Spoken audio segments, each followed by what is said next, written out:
Virtualization is a huge advantage to the home lab professional. Let's talk a little bit about how we did home labs in the past.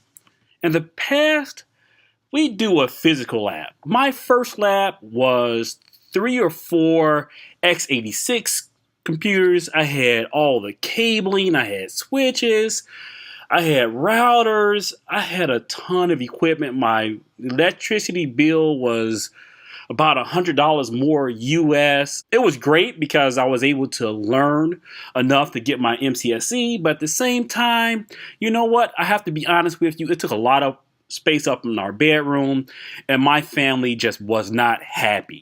So we're going to talk about how we're going to duplicate kind of that 3 or 4 server setup that I had in my home lab with just one PC. So in our typical scenario, we're going to build a web server, a database server, and an application server. Normally, we use 3 servers running an OS on each, maybe Linux or Windows on each of the servers. We cable that up with Cat5 cabling, or in today's environment, we do it wirelessly.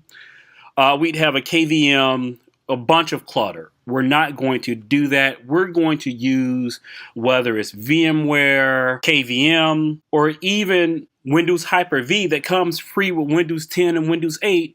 We're going to really leverage modern software to make our lab simple. As promised, we're going to take all 3 of those machines, the networking, and run it inside of a single PC.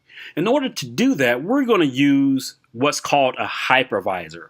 A hypervisor takes the physical hardware associated with a computer and virtualizes the components of a physical machine. So typically in a machine, we'd have CPU, memory, network, and disk. We would install a hypervisor such as VMware's vSphere, KVM, VMware Workstation, or Hyper-V, which creates a virtual software layer. This software layer abstracts the underlying hardware, the CPU, memory, and RAM. So instead of having a single CPU, we now have virtual CPUs, virtual memory, virtual disk, virtual storage. Once we virtualize those PC resources, we can now leverage that abstraction to install multiple operating systems. To give an example, we have a Mac laptop running OS X. We install VMware Fusion, which is commonly referred to as a Type 2 hypervisor. It's referred to as a Type 2 hypervisor because it's installed on a host OS, versus a solution like VMware vSphere, which is installed on bare metal, so there's no underlying OS such as Mac OS X. We can take these resources and now virtualize the resources of the Mac OS X desktop computer.